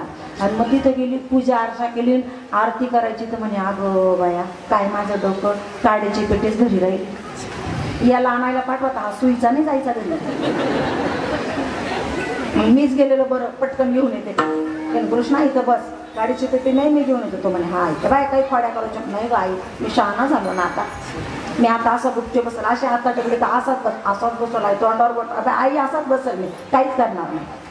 आणि गेली ती काडी पेटी आणायला. आणि मंदिराच्या दारातून डोकून पाहिलं आई गेली का नाही. ती दिसेनाशी झाल्यावर लगेच बायावर कारण मोठ्या पोटाचा, मोठ्या सोंड्याचा, भल्या भल्या कानाचा. माझ्या आईला उपवास करायला लावलं. तो म्हणे बो सगळे का मोदक तुला घेत नाही पण मला काही करू मोदकच नाही तुझ्याकडं पाहतो. तो म्हणे काय करायचं तर मोदक, हळदी कुंकू, निरंजन, हळदी कुंकाची कुयरी, परात, गणपती सकट. परत ती आली. कृष्णा हे काय झालं. असं स्वतःच्या जाताने असे ते नख वडून घेतले गालाला. आई तू गेली थोड्या वेळाने उंदरावर बसून भला मोठा देव आला. त्याचं मोठं पोट होतं, मोठी सोंड होती, भले भले कान होते. मला कोपऱ्या घातलं. मला म्हणला अरे हे मोदक काय तो बापाचे का. मी म्हणलं तुलाच घे. आणि आई सगळे मोदक खाल्ले निघून गेला ग. तो अगो बाई तुला काय केलं या बाई. नाही माहीत गालाला लागलं ना बाई. बरं झालं माझ्या कृष्णावरची पिढा टळली. त्याला घेतलं घ्यायला. त्याच परत पुढच्या महिन्यापासून खोड्या चालू झाल्या. जसं आता तर त्या गवळणी म्हणे आता समजून सांगण्यात माझ्या नाही. मग इथं राहायचंच नाही आपल्याला. गोकुळी राहावे का जावे, गोकुळी राहावे का जावे, गोकुळी राहावे का जावे, गोकुळी राहावे का जावे.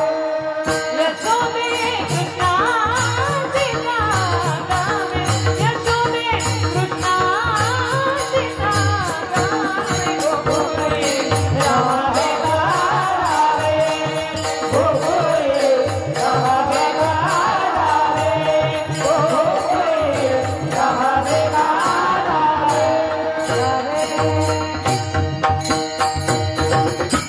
गावा करावा आम्ही. सांग ना त्याला समजून. काय सांगायचं समजून. आता आम्ही इथं राहतच नाही. वैकुंठवासी गुरुतुल्य पठाडे बाबांच्या चालीतले गवळण म्हणायची का?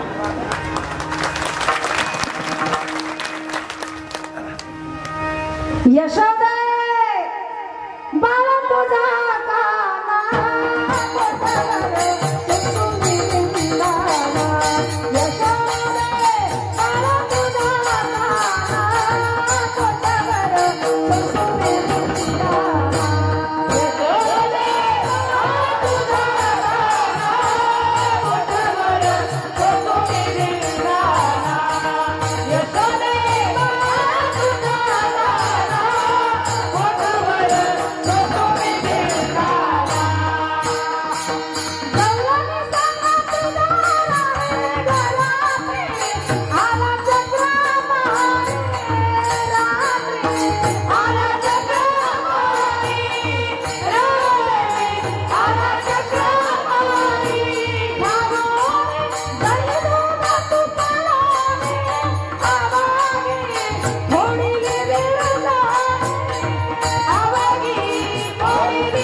सरियाली धावुनी मने ग काय केली करणी पतीची दाढी माझी वेणी तोहिशी गाठ देवोनी गाठ बाई कुणासी सुटे ना गोठवर सुसुमी दिंगा अवघ्या मिळून गौडणी येती ग बाई नंदाच्या अंगणी जातो आम्ही गोकुळ सोडोनी आमुच्या सुना घेऊनी हे ग बाई आमासी पावना कोठवर सुसुमिलिंगा ऐशी ऐकता गारानी यशोदे नैनी आले पाणी कृष्णा दे खोडी टाकोनी एकाज नारदनी चरणी प्रेमबाई तिला गावरे ना कोठवर सुसुमी दिंगा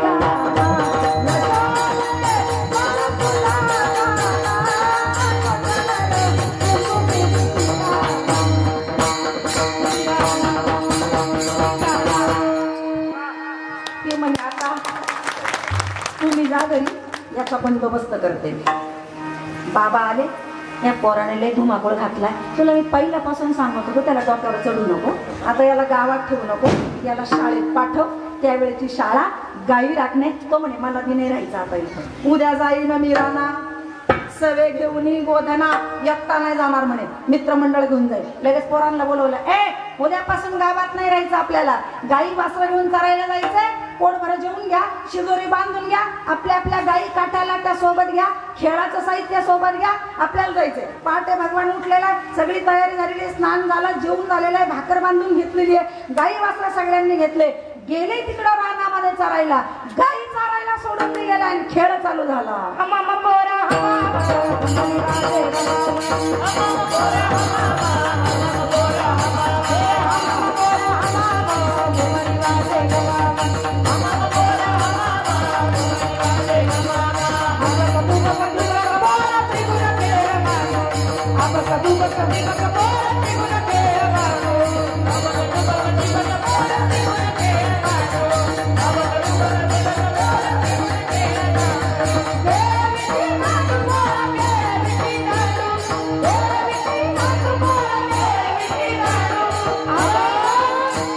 Bye.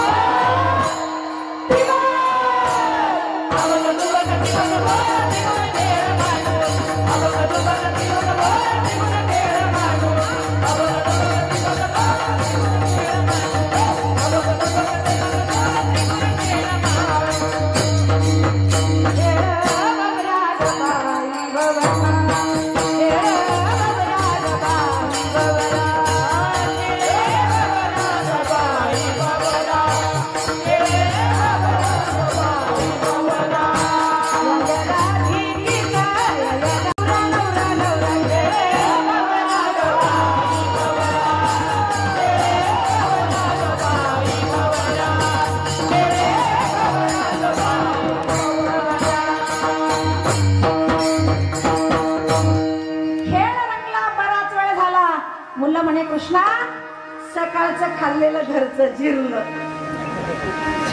आता झाली आता वेळ म्हणते आना शिवोऱ्या, झाली आता वेळ म्हणते आना शिवोऱ्या, झाली आता वेळ म्हणते आना शिवोऱ्या, झाली आता वेळ म्हणते आना शिवोऱ्या, नाम पाहुणी सकळ नाम पाहुणी सकळ वेसाळे गोपाळ वेसाळे गोपाळ, झाली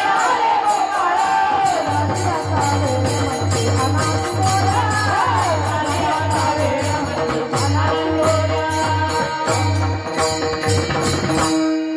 वेळ झाली, सगळ्यांच्या शिदोऱ्या आणा, तुम्ही आणलेल्याचे जमा केलेल्याचे. आणि आनंद वाटला. महाराज हे दरवर्षी असंच ठेवायचं, यांना शिदोऱ्याच आणायला सांगायच्या. त्याचं कारण आहे हसण्याकरता किंवा शिक्षा म्हणून नाही, काल्याचं कीर्तनात शिदोरीच पाहिजे, आपल्या आपल्या पदरची आणावीच लागते. कारण काला एका वस्तूचा नाही होत, अनेकांचं मिश्रण म्हणजे काला. अनेकांच्या शिदोऱ्या एकत्रित करणं हा खऱ्या अर्थानं काला आहे. आणि तुम्ही सगळ्यांनी शिदोऱ्या पोळ्या बनवून आणलेल्या आहे. रात्री दादा म्हटले खरं तर आम्हाला तुमच्याकडून पुरणपोळी खाण्याच्या अपेक्षा आहे, तुम्ही आमचा नाद नका करू बरं का. आमचं काम लय डेंजर आहे. मग जर आम्हाला सनक जर बसली ना, ऐका नाही पाहिलं खरं पाया हा म्हणला, पाहिलं ना पुढच्या वर्षी पुरणपोळीच. पागल मी केली खुशारकी, नाही तर मग यायचं माया गाड्या. काहीच अवघड नाही मावल्यांना. आम्ही नगरला 10 वर्षापूर्वी कंटिन्यू 5 वर्ष सप्ताह केला, महिना सप्ताह. रेणुका मातेचं मंदिर आजही आहे. तर आम्ही शेवट काल्याला पुरणपोळीचा स्वयंपाक बनवायचा. सगळ्या महिला पुरणपोळी बनवून आणायच्या ना, आचारी खीर सार वगैरे हे स्वयंपाक बनवायचा. काय नाही, प्रत्येकीनं वाटी वाटी डाळ, पावशर डाळ टाकली, 10 पोळ्या 8 पोळ्या 9 पोळ्या 12 पोळ्या अशा करून जरी आणलं तर सहज सहज जेवण. एक सांगू, ही त्याची सत्ता आहे. तुम्ही कितीही पोळ्या कमी जरी बनवून आणल्या, कमी पडून न देणं ही त्याची सत्ता. घेऊन बघा त्याचा अनुभव. पुढच्या वर्षी पुरणपोळीच. तुम्ही खीर बनवा बरं का, आचार्याला सांगा, आणि आमटी बनवा, थोडीशी वेगळी मला बिना कांदा लसूणची बनवा, नाही मला ठेवा म्हणजे मी आले तर आत्ताची गोष्ट आहे. तर मग असं बनवा, पुढच्या वर्षी पुरणपोळीच खायची मस्त काल्याला. तर सगळ्यांनी शिदोऱ्या आणल्या, आनंद वाटला. मग देवाकडे तर शिदोऱ्या दिल्या. पहिलं तर त्यांनी नाटकच केलं, म्हणजे माझ्यासारखं पाहिजे तुमचं नको. पोरं म्हणे हे कृष्णा तुझी घोंगडी चांगली ना, आम्हाशी का दिली वांगुडी, तुझ्यासारखी आम्ही कशी राहणार आहे, हे गोड करून मान्य केलं. त्यानं सगळ्यांच्या शिदोऱ्या केल्या, एकत्रित केल्या, त्याचा काला केला. ऐका, देवानं रोज रोज काला नाही केला, एकच दिवस काला केला. त्या सगळ्या गोष्टी एकत्रित केल्या. त्या काल्याचं पात्र हातात घेतलेलं. गोपाळांना कमळाचं फुल असतं का, त्याच्या पाकळ्या कशा असतात तसं श्लोकात ते म्हणून म्हणते बरं का, मी माझ्या मनाचं नाही. कमळाच्या फुलाच्या जशा पाकळ्या आहे का, त्या पाकळ्यांच्या आकाराप्रमाणे सगळ्या गोपाळांना बसवलेले. ओठाची बासरी त्यांना कमरेला ठेवलेली आहे, डोक्याला मोरपीस आहे, काल्याचं पात्र हातात घेतलेले. हास्य विनत करत, म्हणजे काला खाताना सगळे हसत होते, आपले चेहरे पण हसरेच आहे आज. आणि काल्याला हसायचं, चेहरे हसरेच आहे, तसं श्लोकात शब्द आहे म्हणून म्हणतो. सगळ्यांचे चेहरे हसरे आहे. हास्य विनत करत भगवान गोपाळांना काला वाटतोय असं श्रीमद भागवतात श्री शुकमुनी वर्णन करतात. बिभ्रद वेणुं जठर पटयो शृंगवेत्रेच कक्षे वामे पानो मसृण कवलम तत्फलान्यंगुलीषु तिष्ठन् मध्ये स्वपरी सुरगो हासयन् नर्वभिः स्वर्गे लोके मिशती बुभुजे यज्ञ भूक बाल केली पुंडलिक वरदा श्री ज्ञानदेव सगळ्यांनी वरती हात करायचे, कोणाचाच हात खाली नाही पाहिजे. भगवान रक्षण करण्याकरता येतो हात वर केल्यावर. पुंडलिक वरदा विठ्ठल श्री ज्ञानदेव तुकाराम पंढरीनाथ भगवान की, गोपाल कृष्ण भगवान की, श्री संत सेना महाराज की. तोच काला आज भगवत नामचिंतनात साधू संतांच्या सानिध्यात आपण तो काला सेवन करून आज मुक्त होणार आहोत. ज्ञानेश्वर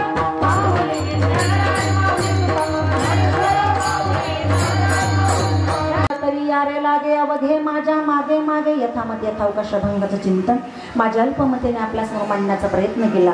योग्य असेल ते स्वीकारा, चुकले असेल ते माझ्या वाणीचा दोष समजून माझे मला परत करा. आज श्री क्षेत्र चिकलठाण गावात पर्व काळावर भगवंताच्या कृपेनं गुरुतुल्य गुरुवरी वैकुंठवासी नामदेव महाराजजी पठाडे यांच्या शुभाशीर्वादानं, ग्रामस्थांच्या सहकार्यानं, गुणीजनांच्या उपस्थितीने आणि कीर्तन सेवेचं दातृत्व घेणारे जे दातृत्ववाले आहेत, हो, त्यांच्या सगळ्यांच्या सौजन्यानं चालू असणारा यज्ञ आणि यज्ञातील रात्रीच्या जागराची ही सेवा आणि आजच्या सकाळच्या काल्याची ही सेवा माझा अभ्यास नाही, पात्रता नाही, तरी तुम्ही आज्ञा करून माझ्याकडे दिली.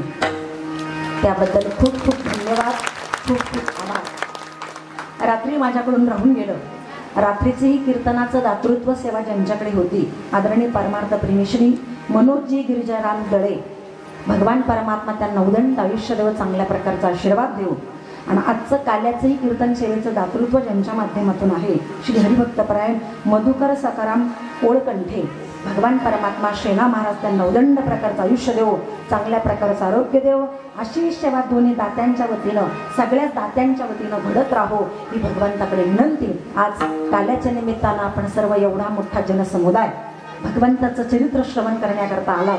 त्याचं चरित्र कितीही श्रवण केलं तरी कानाला कंटाळा येत नाही, सांगणाऱ्याची वाणी थुकत नाही, एवढा अघात भगवंताचं चरित्र आहे. आज आनंदी आनंद आहे. त्यानिमित्तानं आपण सगळेजण जमलेले आहात. गुणीजन आहेत, गायक आहेत, ताईसाहेब आहेत, भजनी मंडळ आहे, दोन्ही भालदार चौकदार ताई आहेत. हे पण मला खूप आवडलं. म्हणजे तरणा भाग्यवंत नटे हरी कीर्तनात, त्या तरुण आहेत, भाग्यवान आहेत आणि व्यावहारिक दृष्टीने नटून उभे आहेत आणि कीर्तनात नटणे म्हणजे रमणे, रंगलेले आहेत. अशा सगळ्यात आताही दिवसाच्या भालदार चौकदार ज्या ताई आहेत त्यांचे पण या ठिकाणी मी खूप खूप आभार मानते. म्हणजे टोप काठी हे घेऊन गाव येऊन आपल्याकडे बघते असा काही मनामध्ये भेद न ठेवता गोड आनंदाने उदाहरण करणारा हा आनंद त्या घेत आहेत. त्यांचे पण आभार. मृदंग अलंकार आमचे अमोलजी महाराज आहेत आणि रात्री आमच्या रुपालीताई म्हणल्या गायनाला एवढं इतकं गोड वाटतं ताई, इतका आनंद मिळतो. अहो आनंद मिळणारच आहे, कारण साऊंडचंच नाव परमानंद आहे. आनंद मिळणारच आहे ना, आनंद नाही परमानंद होतोय. आणि अशी परमानंद साऊंड सिस्टीम रामनगर दादा आपले पण खूप खूप आभार. शूटिंगचे आभार, विनेकरीताईंचे आभार, पुनश्च एकदा सगळ्यांचे आभार मानून आपल्याला इथंच थांबायचं आहे. त्याच्या अगोदर दहीहंडीचा अभंग होईल, काल्याचा अभंग होईल, आरती होईल, मग कार्यक्रमाची सांगता होईल. प्रहाराचा विणा आणि हा विणा दोन्ही विणे दहीहंडीला लावा आणि दोन्ही विणेकरी इथं उभे राहतील. नंतर पुढचा कार्यक्रम होईल. शिंगे लावी येले